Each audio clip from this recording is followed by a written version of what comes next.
At noon, we got SMU, who's 6-3, home to Boston College, who's 1-8. SMU favored by 10.5 points on the ACC network. And welcome back to the playoff conversation, SMU. We missed you for not very long, but I think this is a serious time to be talking about the Mustangs, even though they're a 3-loss squad. Kevin Jennings has gone 210 of 317, thrown for 2,484 yards, 18 touchdowns, 8 interceptions. TJ Harden on the ground has had 117 carries for 483 yards and 6 touchdowns. And Romello Brinson's had 40 catches for 582 yards and 3 touchdowns. Dylan Lonergan for the Eagles has gone 137 of 205, thrown for 1,423 yards, 9 touchdowns, 4 interceptions. Turbo Richard on the ground has had 104 carries for 457 yards and 5 touchdowns. And Lewis Bonds had 64 catches for 639 yards and a touchdown. SMU's 2-1 against the Eagles all time. Last game did go to SMU last year.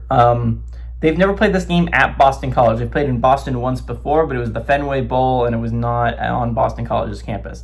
SMU is 1-0 in one-position football games against the Eagles. Lashley is 1-1 against the Eagles during his tenure as the Mustangs head coach. O'Brien is 0-1 against the Mustangs. And the SMU re-put their name back into this playoff conversation. Now, they're going to need some luck, right? SMU likely cannot develop an at-large resume thanks to those heartbreakers against Baylor and Wake. Games, if they had won, I would absolutely put SMU up in there as a team that could get an at-large resume. But the fact is they likely cannot get an at-large resume with those losses. So which means that they're going to have to win the ACC championship game. With 3 losses, you would think that would be impossible, but they only have 1 loss in conference. That Wake one's got to hurt if you're SMU. Because if you'd won that one, you'd control your own destiny to go into the college football playoffs. You'd be one of 2 undefeated teams in conference play left. But they did lose that one. SMU's going to have to win out, which isn't ridiculously easy. This is not going to be the toughest test in the world, a road trip to Boston College, but they have a bye, and then they got Louisville coming to town, a very dangerous Louisville team that's going to have a lot to lose in that matchup, a team that's likely going to be trying to play their own way into the college football playoffs. And then they got to go on the road to Cal. And even then, they don't control their own destiny, right?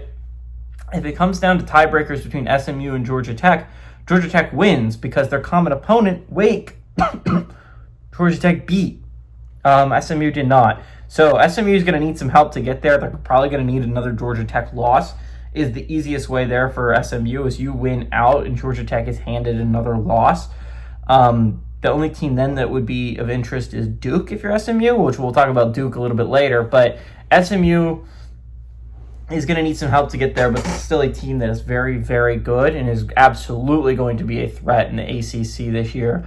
Mustangs really did help their case by beating Miami this week. Again, not a very likely at-large resume that can come into play, but maybe for seeding-wise, if they can find a way to win the ACC, maybe they can get seeded. They likely will get seeded over the group of 5 reps. So that's a win if you're the Mustangs. Probably going to end up being the 11th seed if you can win out and get yourself into the college football playoffs. I don't think it'll happen, but I do think the Mustangs are a really good squad. And again, Boston College wasn't embarrassed last week against Notre Dame, but they just don't have the talent to beat a team like SMU. Even with a letdown, I think the Mustangs win. I think they cover against the Eagles.